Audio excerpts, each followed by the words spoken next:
네, 어제부터 주목되고 있는 정치권 뉴스 가운데 하나죠. 바로 신라젠입니다. 이 신라젠 사건을 수사하던 이 증권범죄합동수사단이 최근 검찰 직제 개편으로 폐지됐었죠. 그래서 어제 검찰이 이 사건을 다른 부로 재배당해서 수사를 하겠다는 입장을 좀 전했습니다.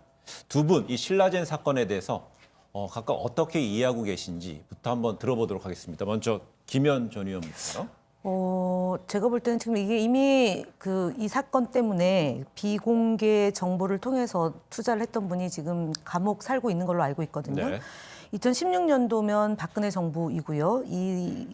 신라젠과 관련해서 4월 달에 기술 특례 상장이라는 걸로 통해서 네. 10월 달에 예비 심사를 했고 12월 달에 상장이 된 걸로 알고 있습니다. 그렇다면 박근혜 정부 때 있었던 일인데 느닷없이 이 유시민 이사장 이름을 거론하면서 내지는 그 회사가 부산에 있었다는 이유로 친문 인사가 관련되어 있을 것으로 예상해서 지금 이제 수사를 재개하고 있는 거지 않습니까? 그것도 검사를 4명 파견시키고 남부지검에서 다루고 있는데 네.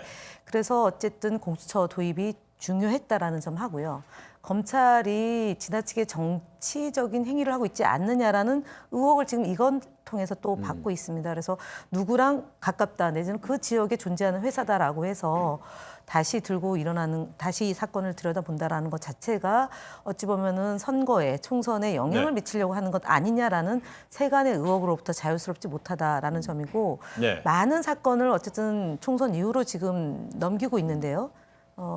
지금 윤석열 총장이 지시를 이렇게 내린 점에 대해서는 좀 우려스럽다는 점 말씀을 드리고 알겠습니다. 그럼 마지막으로 볼 때는 이 사건이 또 이제 시작은 되게 큰 것처럼 되지만 별것 아닌 걸로 정리되지 않을까 그렇게 봅니다. 예. 네. 이 건에 대해서는 저는 김 위원장을 거꾸로 보고 있어요. 그러니까 검찰이 정치에 너무 개입하고 있는 게 아니라 정치권에서 너무 검찰의 행위를 정치적으로 해석하고 있는 거 아닌가라는 생각이 듭니다. 우선은 말씀 주신 것처럼 증권범죄합동수사단이 폐지가 됐어요. 네. 직제가 폐지가 됐으니까 그럼 그거를 수사를 하던 기구 내지는 직원들이 검사들이 충원돼야 되는 건 맞는 거거든요. 그러면은 꼭 신라젠이 아니더라도 네. 이 증권가에서 생기고 있는 여러 가지 다중 피해 사건들은 그럼 과연 어떻게 처리할 건가? 지금 윤석열 총장은 신라젠이라는 얘기를 한 번도 하지는 않았어요. 네. 그러니까 이걸 우리가 과도하게 신라젠을 해석하고 있는 거 아닌가라는 생각이 들고요. 신라젠 보니까 제가 뭐 주식이나 증권에 대해서 관심이 있는 건 아니어서 잘 모르는데 쟁점은 좀 전에 말씀 주신 것처럼 첫째, 미공개 정보를 이용해서 안에 있는 임직원들이 차익을 실현한 의혹이 하나 있는 거고, 두 번째는 공교롭게도 신라젠이 상장이 될 때 이게 대통령이 취임하던 해였다라는 것 하나, 마지막이 부산 의대를 중심으로 해서 부산권 인맥들이 돌아다니고 있고 네. 그러다 보니까 유시민 이사장이 축사를 한 건이 그러면 연관되어 있는 거 아니냐, 이런 게 보수 유튜버들 중에 나오는 쟁점인 것 같아요. 예.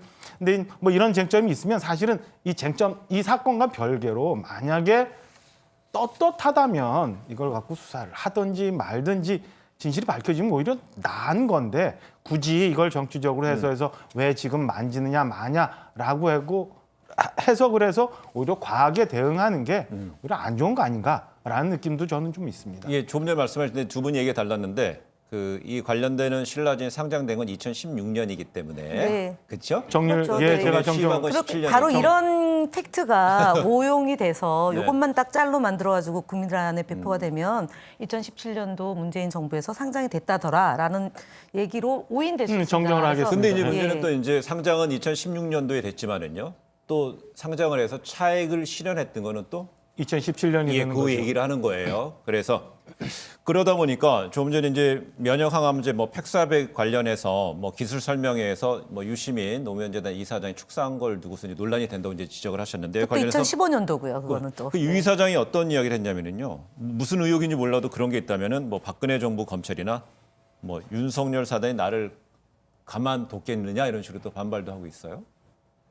그러니까 지금 말씀하셨던 게 유시민 노무현 재단 이사장이 2015년도인데 말씀하셨던 기술 설명회에 축사를 했다는 것이지 않습니까? 네. 근데 2015년도면 다 아시다시피 박근혜 정부인 것이고요.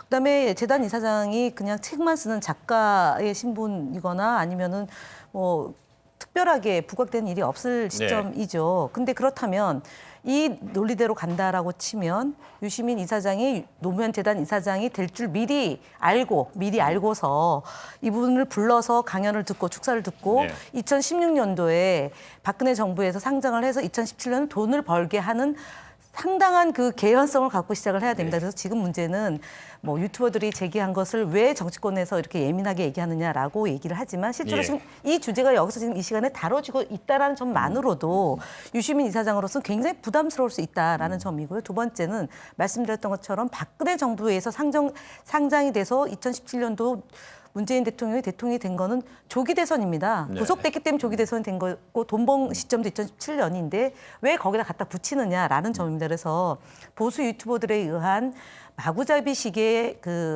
이 깨맞추기가 결국은 많은 그러니까 선량한 사람들이 피해를 본다는 점이고요. 이것이 어찌 보면 유시민 이사장을 겨냥한 거다라고 얘기하는 건 뭐냐면은 그동안 검찰 개혁의 필요성과 조국 전 장관을 수사하는 윤석열 검찰총장에 대해서 비판했던 유시민 이사장에 대해서 표적해서 하는 것 아니냐라는 의혹입니다. 왜냐하면 저희가 말씀드리면 이 주제를 가지고 이제 얘기하게 된 것은요. 그 사건하는 이제 관련된 수사 부가 폐지가 됐고 그런 새 부서로 재배당을 했고 또 윤석열 총장은 그 해당 그 지방검찰청의 남부지검에 4명의 검사를 충원했는데 그 4명의 검사가 이 사건을 수사하는지 아닌지는 명확치 않다고 합니다. 남부지검에서는 오늘 오전에 그 충원된 검사 4명이 이 사건을 수사하지 않는다라고 그러니까 그렇게 발표를 얘기를 했죠. 했어요. 그래서 좀 전에 이제 일부 주요 사건들에 대해서는 총선 이후로 이제 수사를 재판도 좀 미루고 이런 상황인데 그렇다면 이 신라젠 사건 지금 총선에 분명히 영향을 끼칠 수도 있는데 그렇다면 지금 수사 뭐 재배당한 거 자체가 정치적 행위라고 지금 보시는 것이고 우리 박 전 대변인은 오히려 않다고 보는 거 보여요? 필요해서 충원을 하는 남부지검이라는 게 아까 말씀드린 것처럼 다중금융 피해자들의 사건을 굉장히 많이 다루는데 담당했던 부서가 없어졌으니까 충분히 차출해서 충원을 해야 되는 건데요. 그거를 너무 저희가 정치적으로 해석을 하고 있다라는. 그래서 제가 마지막으로 한번 질문 드려볼게요. 이런 가운데 오늘 추미애 법무부 장관이 대검찰청을 방문해서 윤석열 검찰총장을 만났는데요. 오늘 지금 과천에 정부청사가 있는데 법무부가 있는데 거기에 기자실 말고요. 서울 고검의 대변인 분소를 만들면서 그 행사에 참석하기 직전에 윤 총장을 만난다는 거잖아요. 두 분 요새 좀 갈등 양상으로도 비춰지긴 했었는데 오늘 방문의 의미는 뭐로 봐야 될까요? 안 만나면 또 안 만난 이유에 대해서 또 관심을 가질 테니 어쨌든 방문했으니까 검찰총장을 만날 수 있는 것 저는 자연스러운 거라고 보고요.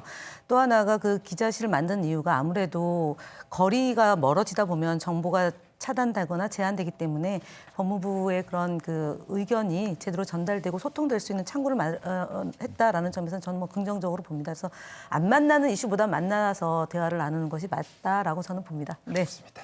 행사에 앞서서 잠깐 티타임을 가졌던 것 같은데 크게 많은 얘기가 오가지는 않았을 거로 보여집니다. 알겠습니다. 두 분 말씀 여기까지 듣겠습니다. 고맙습니다.